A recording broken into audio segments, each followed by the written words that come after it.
기독교 신앙을 가지면 제일 처음에 경험하는 것이 예수를 만난 감동, 구원에 관한 확신, 그런 것들로 이제 모두 출발을 해서 원하든 원치 않든 다 실존적 신앙관을 가진다. 그렇게 말씀드린 것 같습니다. 근데 성경은 읽으면 구약 내내 역사 얘기를 합니다. 그러니까 우리가 시작부터 있었던 것이 아니라 이렇게 하나님이 시작하시고 종말이 있다고 약속하신 중간 어디쯤에서 우리는 모두 출발을 해서 이제 믿고 나서 우리가 가지는 주를 만나서 깨우치게 된 자신의 정체성과 운명 같은 감동은 있지만 현실이 이해가 되질 않습니다. 구원을 받았고 감동도 있으면 이제 하나님이 세상을 창조하신 분인데 현실을 바꿔주시든가, 그게 아니면 내가 믿음이 좋아서 현실을 극복할 수 있어야 되는데 둘 다 안 해주십니다. 이게 안 해준다는 말은 굉장히 아이러니컬한 말인데, 해주시지만 우리의 기대와 너무 달라서 우리는 마치 내가 잘못 믿었나, 내가 믿음이 너무 없나 하는 생각과 하나님은 도대체 왜 일을 이렇게 하시는가 하는 질문에 이제 모두가 걸립니다. 그래서 구약은 내내 신약 성도인 우리에게는 예수가 이제 하나님이 누구신가에 대한 확증, 실체가 그 아들이신 예수인데, 구약에서는 내내 나는 아브라함의 하나님이요 이삭의 하나님이요 야곱의 하나님이라 이렇게 말을 함으로써 역사적인 이스라엘 민족의 조상들의 생애를 하나님이 누구신가를 이해하는 최고의 증거로 법례같이 제시하고 있습니다. 그래서 아브라함의 등장은 처음 시간에 말씀드린 것처럼 굉장히 파격적이고 충격적인 사건이라고 했습니다. 왜냐하면 인류의 조상 아담이 범죄하여 불순종함으로 죽을 수밖에 없는 운명이 되었는데, 그래서 그 후에 나오는 노아 홍수 이야기나 바벨탑 사건 얘기나 다 인간들이 이제 죽음의 운명에서 벗어날 수 없다를 증명하고 느닷없이 아브라함이 등장한다 그랬습니다. 아브라함의 등장이 느닷없는 것은 인류가 죽을 수밖에 없게 돼서 창세기를 읽으시면 5장에 이제 아담 이후에 족보가 나오는데 다 900년 이상 살지만 죽고이죠. 누군가는 재미있게 그래서 이걸 죽음의 족보라 그러고, 마태복음 1장은 생명의 족보라 그럽니다. 낳고 아브라함은 이삭을 낳고 이삭은 야곱을 낳고 이제 낳고 해서 예수까지 오는 생명의 족보라, 그렇게 대조를 시키고 재미있게 기억을 시키는데, 그런 몇 가지 어떤 퍼즐 조각 같은 거 몇 개로 재미있으면 신앙생활이 형통해지는 것이 아니라는 사실 때문에 이제 구약 성경을 읽는 법, 그러니까 여기서 읽는 법이란 기술이 아니라 성경이 뭘 의도하고 있는지 이해하는 것을 지금 1차 목표로 아브라함을 했고, 이제 오늘 이삭입니다. 이삭은 아브라함이 애를 낳지 못했다가 100살에 얻은 자식이 이삭입니다. 그래서 이삭을 낳을 때부터 성경은 이삭의 출생을 아주 많은 어떤 내용을 담고, 예를 들면 성경 읽기는 예술이다 그런 책이 있는데, 그 책의 한 챕터가 성경은 마치 추리 소설 같다 그렇게 소개를 합니다. 무슨 말이냐면 앞에 나온 사건들을 도무지 이해할 수가 없는데 이제 경찰이 와서 범인을 잡아내고 범인으로 지목된 이유가 그들의 증언들을 다 종합한 결과 A라는 사람이 범인이다 했는데, 당사자가 난 아니라고 팍팍 우기고, 주인공인 명탐정이 와서 얘기들을 듣고 진범은 이 B씨입니다. 그러니까 왜 A가 아니고 B냐? 여러분들이 가진 증거를 조합하는 것을 잘못했다. 이게 이제 추리 소설의 재미입니다. 그래서 여러분 셜록 홈즈나 또 아가사 크리스티 같은 사람들의 작품을 보면 살인 사건이나 유난한 사건이 벌어지고, 살인 사건이어야 되는 이유는 피해자가 증언을 안 해야 재미가 있죠. 그래야 범인을 잡아내는 일이 이제 어렵고 재미있죠. 그런 식으로 아브라함이 등장할 때 소개됐던 앞에 죽을 수밖에 없는 인류의 운명을 제시하고, 그건 현재까지도 진실이죠. 모든 생명은 죽는다. 죽지 않는 자가 에녹이 한번 등장한 것 외에는 다른 힌트가 없다가 아브라함에겐 느닷없이 내가 네게 복을 주어 내 이름을 창대케 하리니, 그랬고 끝에 가면 모든 족속이 너를 인하여 복을 얻을 것이니라. 그래서 아브라함은 굉장히 중요한 인물이다, 그렇게 소개를 했습니다. 그런데 이제 이삭은 이스라엘 백성에게 늘 하나님이 자신을 나타내실 때마다 나는 너희 조상의 하나님이니 아브라함의 하나님이요 이삭의 하나님이요 야곱의 하나님이라 그러거든요. 이삭은 대부분 그 성경에서조차도 이삭은 별 특징이 없는, 별 특별한 사건이 없는 사람으로 등장을 하는데, 이삭의 특징은 뭐냐 하면요, 뭔가 다 불합리합니다. 그는 태어날 수 없는 자인데 태어납니다. 아브라함이 99일 때 하나님이 내가 네게 자식을 주겠다. 그래서 아브라함이 믿지는 않습니다. 내 나이 99인데 무슨 애를 낳는단 말입니까? 내 아내는 90인데 무슨 애를 낳는단 말입니까? 그러자 하나님이 너 웃었다. 너 내 말 비웃었다. 아닙니다. 그러니까 너 애를 낳거든 이삭이라고 이름을 줘라. 그래서 이삭은 웃음이라 말이죠. 말하자면 안 믿은 웃음인데, 일종의 이제 우리 인간적인 표현으로 비웃음인데 정말 웃음이 되게 했다 하는 이중적인 의미로 이제 이삭이 있습니다. 그러니까 그는 태어날 수 없는데 태어난 사람일 뿐만 아니라, 심지어 우리 창세기 22장에서 보는 바와 같이 하나님이 아브라함 보고 네 자식을 모리아산에 데려가서 잡아라가 되잖아요. 그래서 죽이러 가죠.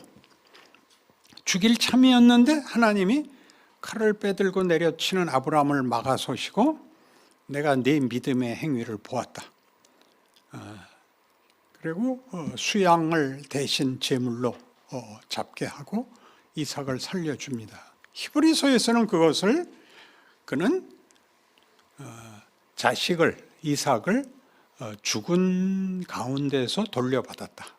그러니까 이제 우리 잘 아는 표현대로 하면 부활의 예시였다, 이렇게 얘기를 합니다만, 부활의 예시였다 이렇게 외워버리면 이야기가 재미가 끊깁니다. 이삭은 스스로 뭘 한 건 하나도 없고 이렇게 수동태로, 그리고 말이 앞뒤가 맞지 않는 모순으로 존재를 합니다. 그에게 자식을 약속할 때는 하나님이 이제 아브라함이 뭘 했냐면 이스마엘을 낳았단 말이죠. 그러니까 하나님이 아브라함에게 약속하기를 내가 네 몸에서 날 네 자식으로 하늘의 별 같고 바다의 모래 같고, 또 다른 표현으로 동서남북에 편만하게 하겠다, 그렇게 약속을 하십니다. 그러니까 네 몸에서 날 자식, 너와 네 아내에서 사이에서 난 자식으로 내가 네 후손을 이렇게 편만하게 하겠다, 모든 족속을 이루겠다, 그런 약속인데, 갈라디아에서는 그때 네 자손들이 이렇게 동서남북에 편만할 것이다 라고 복수로 지칭하지 않고 단수로 네 자손들이 아니라 네 자식이라고 하나를 표기해서 마지막에 오실 예수를 예표했다. 그는 신약에 와서야 이제 돌아볼 수 있는 얘기고, 구약 자체의 사건에서는 이삭이 아브라함이 낳을 수 없는 자식으로, 그 전엔 아브람이었던 이름이 아브라함으로 바뀌고 자식을 얻게 되는 겁니다. 아브람이라는 이름은 족장 그런 정도의 이름인데, 아브라함은 모든 족속의 합입니다. 그러니까 범위가 확 커지죠. 한 가문의 장이 아니라 모든 인류의 장이 되는 것이 아브라함인데, 왜냐하면 이 아브라함을 부르신 것과 아브라함에게 하신 일들을 통해서 하나님이 모두에게 복을 주겠다는 것이 아브라함에게 한 약속입니다. 그래서 그 약속을 이루기 위해서 아브라함이라는 위인이 자기의 유전자를 계속 후손에게 물려주어서 인류가 번성하는 것이 아니라 그의 유전자가 끊긴 자기가 낳을 수 없는 자식으로, 그러니까 이게 이제 예수님이 동정녀에서 태어나시고 인간이 아닌 신이 땅에 오신 것 같이 앞에 인류가 스스로 이은 후손이 아니라 대가 끊긴, 그러나 하나님이 그 대를 잇는 이런 개념이 이제 이삭인 것입니다. 그래서 이삭은 심지어 어떤 일까지 생기느냐 하면, 이삭도 부인이 애를 낳지 못해요. 그래서 기도를 해서 에서와 야곱을 낳죠. 쌍둥이. 근데 하나님이 뭐라고 예언을 하시느냐 하면, 예언이기보다 약속을, 두 애를 낳을 텐데 둘째가 첫째보다 낫고 첫째는 둘을 섬길 것이다, 그렇게 얘기를 합니다. 그래서 그 태에서 싸우다가 에서가 먼저 나오고 뒤따라 발뒤꿈치를 잡고 이제 야곱이 나와서, 야곱은 장자권이 없게 되는 겁니다. 장자권이 없다는 것은 당시 사회에서는 이제 유산, 재산적 개념 이상의 가업을 잇는 상속자에서 제외되는 것이죠. 그러니까 야곱을 택함으로써 하나님이 야곱은 내 DNA나 내가 한 무슨 일을 잇는 것이 아니라 단절된, 아브라함이 할 수 없는, 아브라함의 등장이 앞에 노아 홍수로 인류가 멸망한 것 같이 이렇게 한 번 자르고 새로 시작한 것 같이 이삭에게 와서도 한 번 자르고 새로 시작하는 그런 이제 그 인물로 이삭을 그립니다. 그래서 이삭은 마지막에 그 나이 많아서 이제 그 자식들에게 죽기 전에 축복을 하겠다 할 때도 에서를 축복하려고 그랬는데 야곱이 들어온 것이고, 그리고 나중에 에서가 들어와서 아버지 축복해 주십시오. 그러니까 야, 방금 해줬잖냐, 난 이제 왔는데요. 그럼 그건 누구냐? 이렇게 이삭이 놀라는 장면이 나옵니다. 그러니까 이삭은 하나님의 뜻이 뭔지도 모르고 자기가 좋아한 아들에게 물려줄 생각이었지, 이삭이 뛰어나서 인류라는 이 존재를 흥왕케 하고 운명을 바꾼 것이 아니다 라는 얘기를 아브라함과 이삭과 야곱에 이렇게 묻어놓은 겁니다. 근데 이걸 예수님이 오셔서 신약 시대에 와야 이게 거꾸로 이제 그 해설하는 이제 주인공이 나타나야 이게 풀렸기 때문에 구약 내내 이 문제는 늘 혼란 속에 있게 되고, 또 우리 예수 믿는 사람들도 예수님이 오셔서 구약에 있었던 사건들에서 어떻게 그 일이 우리 인간들이 이해하고 우리 인간들이 할 수 있는 것들을 넘어선, 그거와는 이렇게 전혀 같이 섞일 수 없는 신적 어떤 방법과 능력들로 당신의 형상으로 만든 인간이라는 종족과 그 존재와 정체성과 가치를 만들어냈는가 하는 것들을 긴 역사에 걸쳐서 구약이 펼쳐내고 있는 것입니다.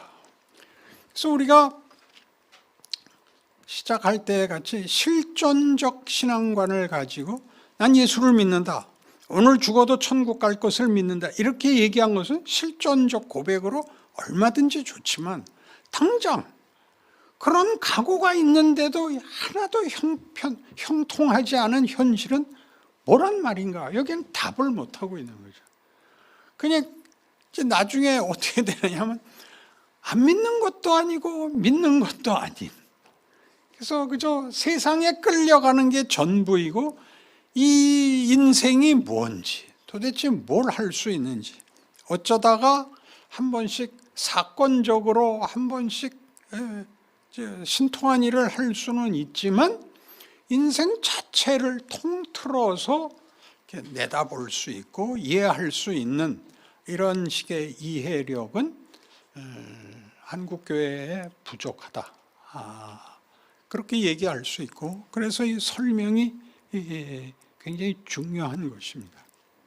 그러면 구약 내내 이제 구약 전체를 보시면 결국은 무슨 싸움이 되냐 하면 율법을 지켰다 안 지켰다의 싸움이 되거든요.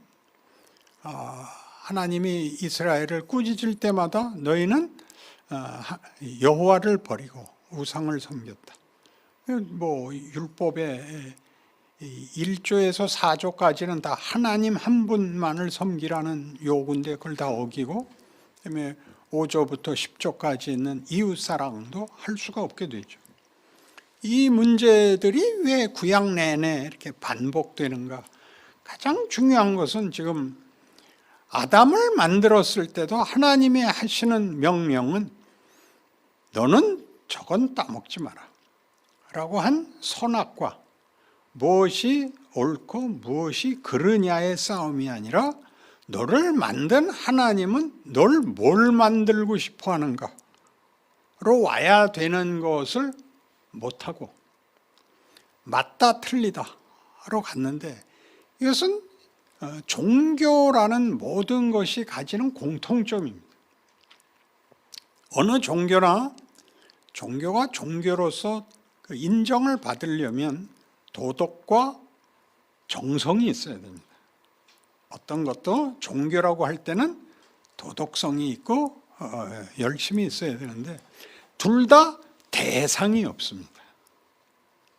도덕성도 하나의 규칙이고 본인의 정성도 자신의 정성이지 인간의 최선이지 신이 주권을 가지거나 신의 능력이 간섭하는 것이 아닌 것입니다. 뜻밖의 이제 예수를 믿을 때에도 똑같은 현상이 일어나서 기도할 때 제일 많이 하는 거, 제가 하도 그래서 이제 다들 좀 고치셨는데, 회개가 많은 이유가 뭐냐 하면 도덕적으로 완벽할 수 없으니까 회개를 해서 다 못 지킨 도덕성을 하나님 앞에 이제 용서를 구하고 이제 잘하겠다 그러고, 뭘 잘하겠다 그랬는지 하나님이 뭘 하라는지는 모르고 잘하겠다가 이제 정성이죠. 그러니까 하나님이 목적을 갖고 있다. 하나님이 내용을 갖고 있다. 하나님이 방법을 우리에게 요구한다. 이런 것들에 대한 이해가 없으니까 기독교인이지만 다른 종교하고 차이가 안 나서 우리 예수 믿으면서도 하는 얘기가 그 사람은 예수 안 믿었어도 천국 갈 거야 라는 말이 성립이 된 거죠. 그러니까 하나님의 목적과 하나님의 길을 몰랐는데도 천국을 간다는 얼토당토하는 이야기가 우리를 고개를 끄덕이게 만들어 놨단 말이에요. 하나님이 착한 일을 하라 그런다고 생각하죠. 하나님은 전혀 딴 거 하라 그래요. 나 닮아라 그래요. 부모가 자식 보고 나 닮아라 그러는 거지. 넌 짐승이 아니야 이렇게 얘기하는 건데, 그건 매우 소극적인 차원이고, 적극적인 차원에서는 인간성을 충만히 가지래요. 인간성이라는 건 보통 얘기하는 우리가 뭐 인문학이나 상식이나 지식에서 말하는 인간성이 아니라 하나님이 만든 인간이 되라. 하나님과 교제가 되는 인간이 되라. 신성에 참여해라. 이런 것들입니다. 그래서 예수가 오시는 겁니다. 예수가 왜 육신을 입고 오며 인간하고 동일한 현장에서 생애를 살며 우리 손에 죽임도 당하는, 그렇지만 철저히 인간이 된, 어떤 특권이나 면제를 받는 것 없는 우리의 삶의 구석구석까지 함께한 자리로 신이 찾아온다는 것은 우리를 어떻게 해서든지 하나님이 요구한 그런 지위, 그런 신분, 그런 관계, 그런 차원으로 우리를 데려가겠다는 찾아오심입니다. 인간이 그저 남한테 부끄럽지 않고 누구한테 도움을 줄만 하고 누구를 만나든지 그저 인정받고 그러면 된 거 아니에요? 여기가 죄라는 거죠. 그건 하나님 없는 가치, 세상, 질서를 만들어 놓고 만든 하나님에게는 아무것도 물어보지도 않고 그리로는 한 발자국도 안 오고 지들끼리 뭐 잘한다는 둥 뭐 그 사람은 뭐 그렇게 얘기하는 건 말이 안 되는 거다. 그런 얘기를 하는 게 이제 기독교고, 이제 구약 내내 하나님이 이스라엘 백성과 싸우는 그 이유입니다. 그래서 아브라함의 하나님 했듯이 이삭의 하나님 그럴 때는 정신이 번쩍 나는 거죠. 신약에 오면 이제 구원에 관한 얘기를 할 때 잘 아시다시피 하나님이 예수를 믿는 믿음으로 구원을 베푸신다. 예수를 믿음으로 구원을 얻는 그런 구원을 베푸신다 라고 할 때 왜 믿음을 동원하시는가? 법이 아니다, 그런 뜻입니다. 1차적으로 법이 아니다. 법이란 우리가 조건을 가져야 된다는 게 아니라 하나님의 목적에 붙잡혀야 된다라는 뜻입니다. 그리고 하나님은 우리를 처음 만들 때 의도했던 창조의 목적을 포기하지 않으셨다. 그게 구원입니다. 우리가 도망갔는데 하나님이 찾아오신 거죠. 찾아오신 이유는 우리 보고 착하게 살라고 찾아온 게 아니라 집에 가자. 넌 내 자식이다. 그렇게 찾아오신 것이 구원입니다. 그러니까 이제 탕자의 비유에 나오듯이 그 집 나갔던 아들이 돌아와서 기뻐하는 것은 돌아와서 기뻐하는 것이지 그것이 끝이 아니라는 거죠. 이제 그 형이 와서 저놈은 재산 지껏 달래서 가서 다 허랑방탕하고 돌아왔는데 어떻게 잔치를 열어줍니까? 예, 죽었다가 살아나지 않았냐. 그게 구원이 아닙니다. 이제 원래 하나님이 하려던 것을 하나님이 포기하지 않고 시작하신 것이죠. 이제부터 거기 형의 얘기가 나오죠. 그는 밭에서 일하다 돌아옵니다. 나는 아버지의 명을 한 번도 어긴 적이 없는데 나와 내 친구들한테는 염소 새끼도 한 번 안 잡아주지 않았습니까? 근데 저것한테는 송아지를 잡았다고요? 얘야, 나는 항상 너와 함께 있잖냐. 내 것이 다 네 것 아니냐. 이렇게 말씀하는 데를 이제 모르는 거죠. 그러니까 예수를 믿고 감동해서 천국 가는 것이 전부고 그 사이가 현재인데, 현실인데 지금은 뭐야? 지금은 뭐야? 그래서 이걸 뭘로 때웠냐면,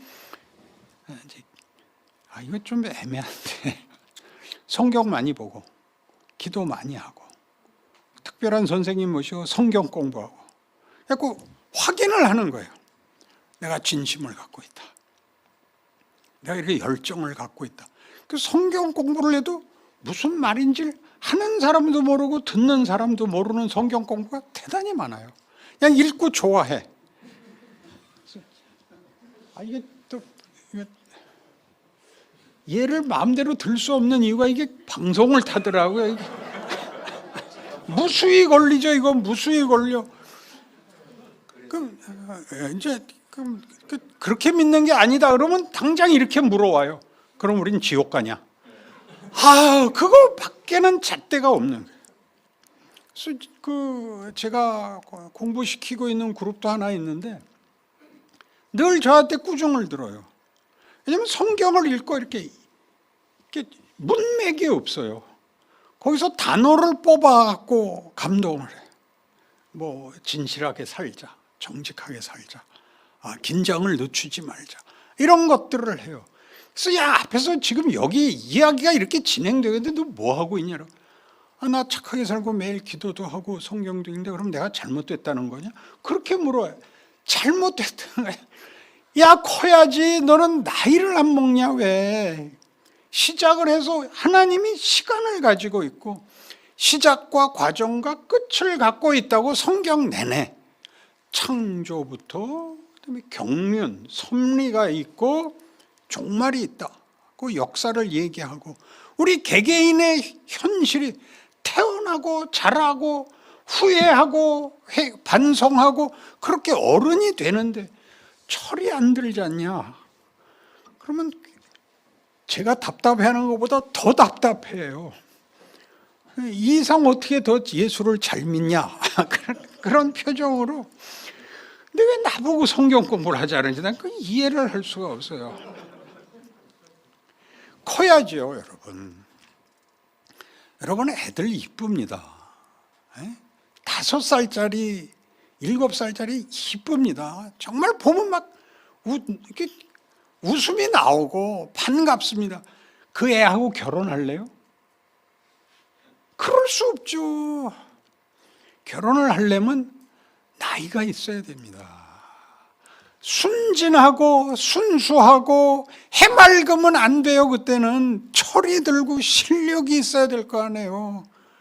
나이가 들면요, 자식을 가지고 손주를 가진 지혜와 안목과 이런 참 몇 단계를 올라간 안목이 있어야죠. 하나님이 우리 보고 나를 아버지라 불러라. 너희는 내 자식들이다. 이렇게 말하고 있는 게 무엇인지 좀 알아들어야 될 거 아니에요. 성경을 읽으면 알아들는 게 아니라 그냥 한심합니다. 그래서 철들고 안목 있는 신앙이 한국교회에 제일 지금 필요합니다. 교회가 부흥해야 되고 다시 열심히 불붙어야 되고 이런 게 아닙니다. 그건 하나의 현상들이고 하나의 자세이지, 그것은 진정한 내용도 그리고 대상인 하나님의 요구에 따르는 수준과 지위와 전혀 상관이 없는 게 됩니다. 그래서 이렇게 예수를 믿는 것이 사람을 이렇게 우리가 알고 있는 것 외에 도덕성이나 치성이 아닌 하나님을 아는 것, 하나님이 우리에게 만들려고 하는 것이라고 얘기를 하면 굉장히 당황을 합니다. 우리 안에 없는 걸 만들겠다는 거니까요. 하나님의 그 통치에 사도 바울식 표현에는 우리는 하나님의 동역자니라 그러거든요. 하나님은 우리를 구원할 뿐만 아니라 우리를 길러서 예수님께서 제자들에게 맡기고 그냥 승천을 하시듯이 너희는 땅끝까지 이르러 내가 분부한 것들을 가르쳐서 제자를 삼아라 라는 이야기는 오고 오는 세대의 어떤 특수층에게 부탁한 유언이 아니라 인류가 예수로 인하여 하나님의 자녀가 되어 이 세상, 죄로 파괴된 세상 속에서 빛과 생명과 진리로 예수께서 오셔서 하신 일의 결과물들을 이제 나누는, 그걸 발휘하는 그런 지위로, 인생으로, 현존으로 부른다 그겁니다. 그래서 한 신앙의 어떤 깊이와 높이라는 것은 이 세상이 만들 수 없는 인간성을 가지게 되는 겁니다. 성령의 열매도 나타나듯이 사랑, 희락, 화평, 절제, 충성, 온유 같은 것들입니다. 그것은 우리가 보통 얘기하는 도덕성으로서의 규범이 아니고 하나님을 모르고 이런 윤리들을 지키게 되면 그것은 자기의가 됩니다.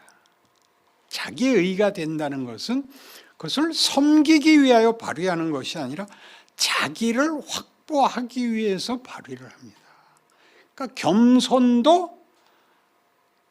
겸손한 사람들이 자신을 희생하여 스스로를 겸손했다고 할 때에도 하나님이 없는, 그러니까 하나님이 우리를 불러낸 자리로 가는 겸손이 아닌 경우에는 보상이 없기 때문에 언제나 비난을 합니다. 그러니까 우리가 제일 많이 하는 지적, 저 사람은 교만해 라는 말은 난 안 그래가 포함되어 있습니다. 내가 안 그러면 내가 그냥 겸손하면 되는데 교만한 사람을 지적을 해야 자기의 겸손이 증명이 된단 말이죠. 그러니까 굉장히 무섭죠. 여러분, 그런 마음을 가질 수 있을까 싶은 생각이 들어야 되는데 예수를 믿는다는 건 그리 부름을 받는 것입니다. 여러분이 있는 곳에는 어둠이 물리쳐지고, 그래서 뭐가 참인지, 진리란 영원한 것, 생명에 속한 것, 그리고 영원하고 생명이다라는 얘기들은 이런 개념이 아니라 내가 곧 길이요 진리요 생명이니 라고 말씀하신 예수께만 속한 것입니다. 그분과 관계를 맺고 그분 안에 들어가지 않고는 이런 것들은 다 그냥 단어에 불과한 것입니다. 그렇게 우리를 불러 우리의 생애를 어느 순간도 어떤 경우도 그것과 상관없이 이 본문을 담을 수 있다. 이게 십자가입니다. 그러니까 십자가는 그냥 가장 치열하게 자신을 내주는 이런 거하고 다릅니다. 예수님이 우리 때문에 목숨까지 주셨어. 이렇게 흑흑대지 마시고 어느 경우에나 담아야 된다. 예수님이 가시는 곳에서는 기적도 일어나고 눈물도 있고 통곡도 있고, 그러나 거기에 우리는 답을 낼 수 없는 답을 내시는 인간의 진정한 지위와 신분과 내용과 증거들을 가지는 그런 존재, 그런 문맥 안에 있게 됨을 발견하게 될 것입니다. 여기서 문맥이란 일상입니다.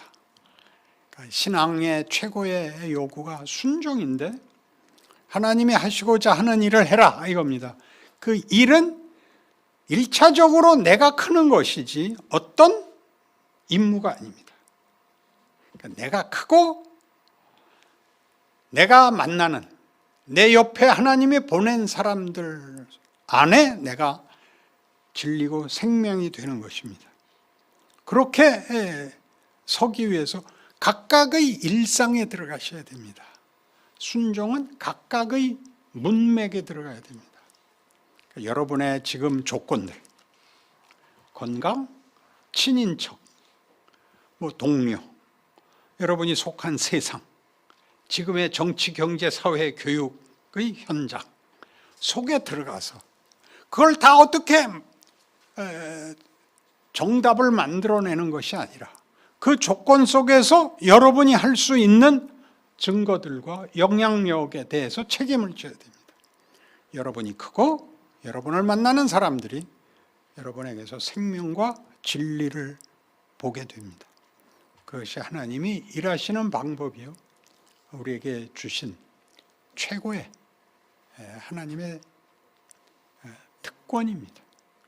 인간에게 허락한 하나님을 알고 섬기고 사람들에게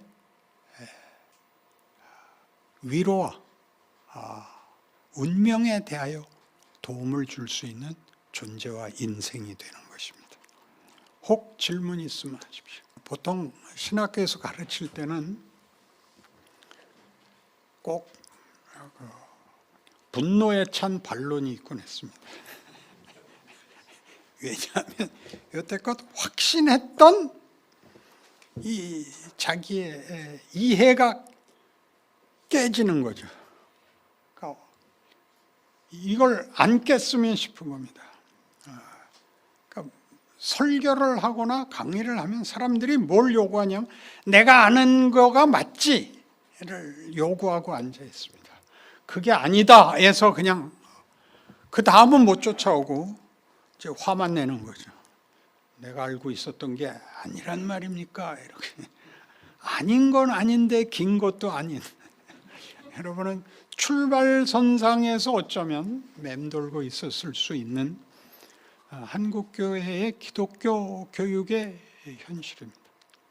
그래서 이걸 뭐 한꺼번에 뒤집어야 되는 게 아니라 순교 시대와 부흥 시대를 지나서 이제 교육의 시대에 들어와야 되지 않느냐, 이렇게 보고 있습니다. 기도하겠습니다. 하나님 아버지, 하나님의 하나님 되심을 알면 알수록 현실이 새삼스러워집니다.